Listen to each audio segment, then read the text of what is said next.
শোনয় মমিন ভাই কেউ রবে না একদিন হবে আখের ফানা শোনয় মমিন ভাই কেউ রবে না একদিন হবে আখের ফানা একদিন হবে আখের ফানা রে ও মমিন ভাই একদিন হবে আখের ফানা রে ও মমিন ভাই একদিন হবে আখের ফানা রে ওরে আল্লাহর কুরআনেতে আছে জানা একদিন হবে আখের ফানা ওরে শোনো মমিন ভাই কেউ রবে না একদিন হবে আখের ফানা শোনো মমিন ভাই কেউ রবে না একদিন হবে আখের ফানা ওরে তোমরা রোজা রাখো নামাজ পড়ো নবীর দুরূদ ভুইলো না ওরে তোমরা রোজা রাখো নামাজ পড়ো নবীর দুরূদ ভুলো না ওরে তোমরা রোজা রাখো নামাজ পড়ো ভাইরে নবীর দুরূদ ভুইলো না ভাইরে নবী বিনে রোজা হাসরে রে ও মুমিন ভাই বিবিনে রোজা করে ও মুমিন ভাই নবী বিনে রোজা হাসরে রে ওরে এই পাপী উম্মতের কেউ রবে না একদিন হবে আখের ফানা ও শুনো মমিন ভাই কেউ রবে না একদিন হবে আখের ফানা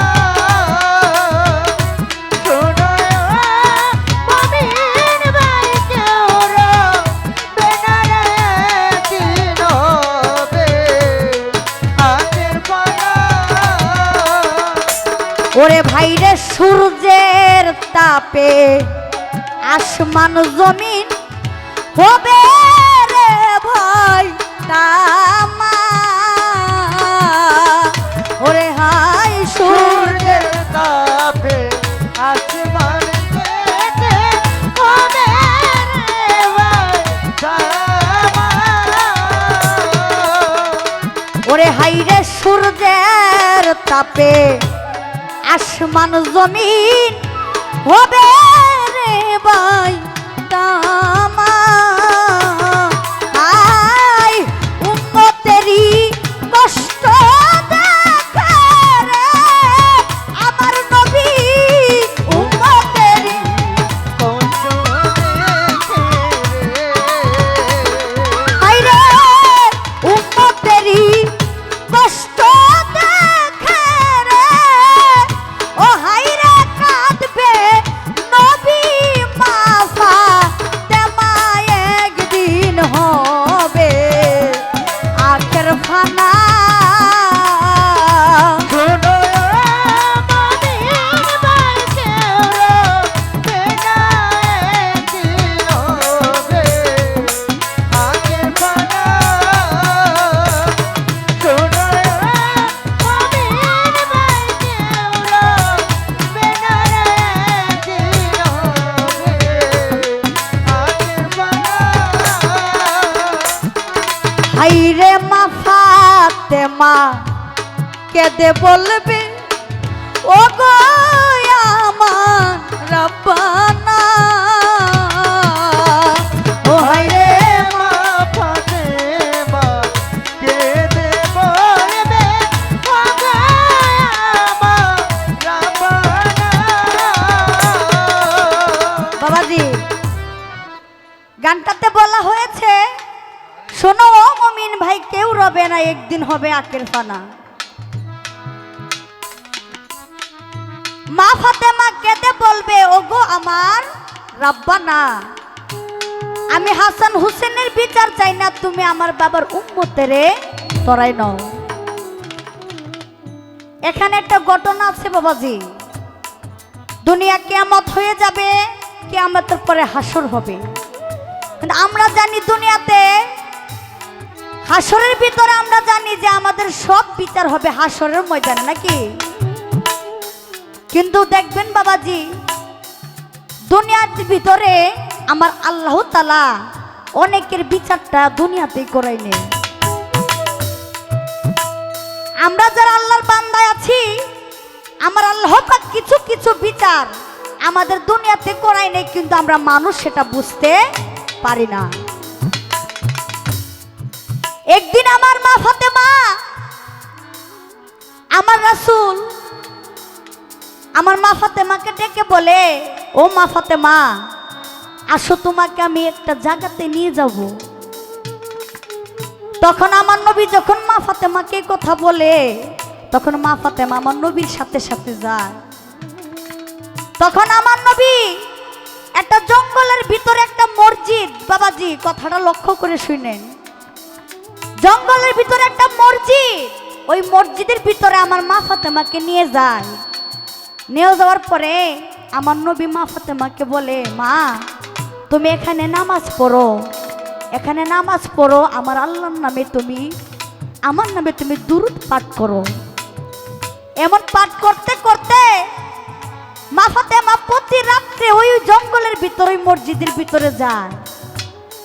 একদিন আলী করমুল্লাহ ওযু লক্ষ্য করে দেখে যে মা ফাতেমা রাতের 1টা 2টা বাজে সে কই জানি যা আমার আলী করমুল্লাহ ওযুকে না বলে ছোট বাজান। তখন আলী করমুল্লাহ ওযু মনে মনে খুব কষ্ট পাইল যে মা ফাতেমাকে আমি এত ভালোবাসি সেই কিনা আমাকে না বলে এত রাত্রে সে গোপনে গোপনে কোথায় যা আমার একটু জানবার বাসনা। তো একদিন লক্ষ্য করে দেখে হাসান হোসেন আলী মুর্তজার মুখটা একটু বেজার। তখন হাসান হোসেন আলীকে জিজ্ঞেস করে যে বাবা আপনার কি হয়েছে আপনি একটু বলবেন আমাদের। তখন শেরে আলী বলে ও আমার বাবারা তোমরা তো বুঝবা না আমার কি হয়েছে।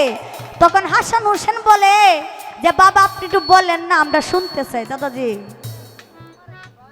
আমরা শুনতে চাই আপনি একটু বলেন আমাদের দ্বারা যদি আব্বা জান আপনার একটু উপকার হয়। তখন হাসান হোসেনকে বলে যে বাবা তোমরা কি জানো এত রাত্রে মা ফাতেমা আমাকে না বলে সে কোথায় যা বুকালটা বাড়বে। তখন হাসান হোসেন বলে যে আব্বা জান আমরা দুইজন জানি আমার আম্মা জান কোথায় যা কিন্তু আপনার কাছে একটা শর্ত আছে আপনি কিন্তু কোনোদিন মাকে বলতে পারবেন না। তখন হাসান হোসেন বলে আব্বা জান আমার মার বাতুনে এক সুরুত আছে আমরা এটা সকলেই জানি। মা ফাতেমার এক বাতুনি সুরুত ছিল এই সুরুত দিয়া সে জঙ্গলের ভিতরে যখন গিয়া জিকির করে তখন তার মাথা উঠে যায় আসমানে তার দেহ জমিনে পড়ে সে আল্লাহর নামে জিকির করতে থাকে। বাবাজি আপনি লক্ষ্য করবেন আমার মা যখন রাত্রে নিশি রাত্রে ওই জঙ্গলের ভিতরে মসজিদে গিয়া আমার আল্লাহ পাকের নামে জিকির করে তখন হযরত আলী বলে যে আমি দেখতে চাই কথাটা সত্য নাকি মিথ্যা। হযরত আলী ঘুমের ভান ধরে যে আমি আজকে দেখব মা ফাতেমা সে কোথায় যা আমার হাসান হোসেনের কথা কি সত্যি নাকি মিথ্যা। তখন হযরত আলী ঘুমের ভান ধরে আর আমার নবীজি বাহির থেকে মা ফাতেমাকে ডাকে যে মা গো আমি তো আসছি তুমি কোথায় আসো। তখন মা ফাতেমা ঘুম ভেঙে আমার নবীর সাথে জঙ্গলের ভিতরে মসজিদের ভিতরে যায় আর হযরত আলীও তার পিছে পিছে পিছে যাওয়ার চেষ্টা করে, কিন্তু পিছে পিছে যাওয়ার চেষ্টা করলেও আমার নবীর সাথে মা ফাতেমা যখন এই মসজিদের ভিতরে ঢুকার সাথে সাথে তার দরজাটা লেগে যায়। তখন আলী সেই ছেড়ে খোদা আলী করমল ওজার ভিতরে যাইতে পারে না বিদায় সে কি করলো, তার দুইটা হাত দিয়া মসজিদের ভিতরে ভর দিয়া ওই চারটা আঙ্গুল যখন ছিদ্র হয়ে যায়, দুইটা আঙ্গুল যখন ছিদ্র হয়ে যায়, তখন এই ছিদ্রর দ্বারা সে ভার দিয়া জানালা দিয়া লক্ষ্য করে দেখে, ছোট বাজান জানালা দিয়া লক্ষ্য করে দেখে আমার মা ফাতেমার কেল্লা আসমানে উঠে গেছে, তার দেহ জমিনে পড়ে আমার আল্লাহর নামে জিকির করতেছে। সবাই বলেন সুবহানাল্লাহ। তখন আলী করমুল্লাহ ওযু মনে করেছে মা ফাতেমা মনে হয় দুনিয়াতে নাই। তখন সে চিৎকার দিয়া বলে, আল্লাহ গো, আমি যাকে এত ভালোবাসি সে যদি দুনিয়াতে না থাকে আমি বেঁচে থেকে কি করব। এই কথা বলার সাথে সাথে যখন সে চিৎকার দিল, চিৎকার দেওয়ার সাথে সাথে আমার মা ফাতেমার দেন ভঙ্গ হয়ে যায়, আমার মা ফাতেমার দেন ভঙ্গ হয়ে যায়। তখন সে আলী সেই মসজিদে থেকে দূরে সে বাড়িতে চলে যায়। তখন মা ফাতেমা দরজা খুলে দেখে এখানে কেহ নাই, মা ফাতেমা লক্ষ্য করে দেখে এখানে কেহ নাই। তখন মা ফাতেমা একটা গান করেছিল আমাদের খালেক দেওয়ান সাহেবের, মার মাত্র নিসুরুতের কথা যে বলিয়া দিলু ব্যথা, জহরে কহরে যেন তাহার মৃত্যু হয়। বাবাজি গানটা শুনছিলেন না? মার বাতুনি সুরতের কথা যে বলিয়া দিল ব্যথা, জহরে কহরে যেন তাহার মৃত্যু হয়। আমরা কিন্তু এই ঘটনা অনেকে জানি না, হাসান হোসেন যে কিভাবে শহীদ হয়েছে। তখন এই কথা বলে মা ফাতেমা বাড়িতে যায় দেখে হযরত আলী কাঁদতেছে। কান্দার সাথে সাথে যখন মা ফাতেমাকে দেখার সাথে সাথে হযরত আলী তাকে বুকে জড়ায় ধরে, মা ফাতেমা আমি তো ভাবছি তুমি মনে হয় দুনিয়াতে নাই, তার জন্য আমি চোখের পানি ছাড়তেছি। তখন মা ফাতেমা বলে, আপনি কিভাবে জানলেন আমি ওই মসজিদে গিয়েছিলাম? তখন মা ফাতেমাকে হযরত আলী বলে যে আমার হাসান হোসেন বলেছিল তোমার এক বাতুনি সুরত আছে, আমি এটা দেখার জন্য আমি আপনাকে সন্দেহ করেছিলাম, আমি আপনাকে দেখানোর জন্য আমি জঙ্গলের ভিতরে গিয়েছিলাম। তখন মা ফাতেমা চিৎকার দিয়া বলে, আল্লাহ গো, আমি তো না জানি না আমার হাসান হোসেন রে আমি অভিশাপ দিয়ে দিছি, আমি এখন কি করব? তখন মা ফাতেমা আমার নবীকে বলে, আব্বা যান, আমি না জানি না আমার হাসান হোসেনকে অভিশাপ দিছি, আপনি আমার আল্লাহকে বলেন সে যাতে অভিশাপ ফিরাই নেয়। তখন আমার নবী সাজদা দিয়া পড়ে যায়। সাজদা দেওয়ার পরে সাথে সাথে আমার আল্লাহ বলে, হে আমার মুহাম্মদ, তুমি মা ফাতেমাকে জিজ্ঞাসা করো সে কি আপনার উম্মতের তরাইব নাকি হাসান হোসেনের বিচার সে চায়। তখন মা ফাতেমা বলেছে, হাই রে মা ফাতেমা কেঁদে বলবে, ও গো আমার রাব্বানা, হায় রে মা ফাতেমা কেঁদে বলবে, ও গো আমার রাব্বানা। ওরে হাই রে মা ফাতেমা কেঁদে বলবে, ও গো আমার রাব্বানা, আমি হাসান হোসেনের বিচার চাই না রে। ওরে নবী হাসান বিচার চাই না রে, হাই রে হাসান হোসেনের বিচার চাই না রে।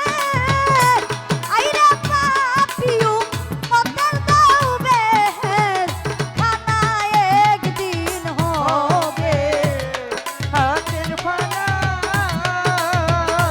শোনায় মামির ভাই, কেউরা বেনারে দিন হবে।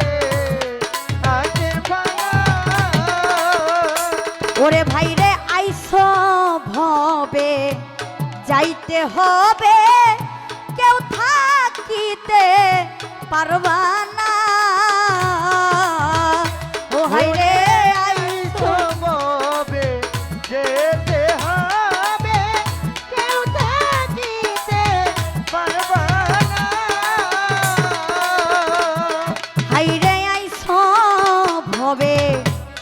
যাইতে হবে, কেউ থাকিতে পারবা না। আইরে আকাশেরই কর্মের দোষেরে, ওরে কবি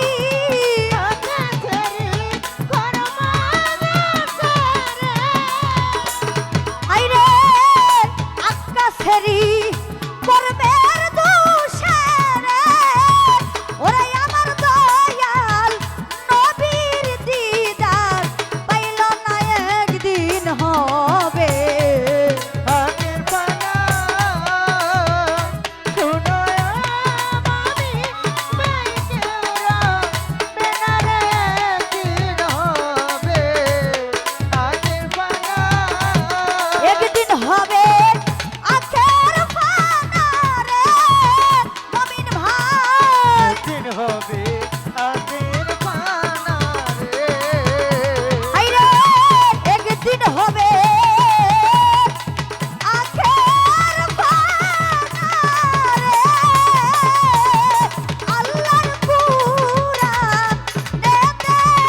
আছে জানা একদিন হবে।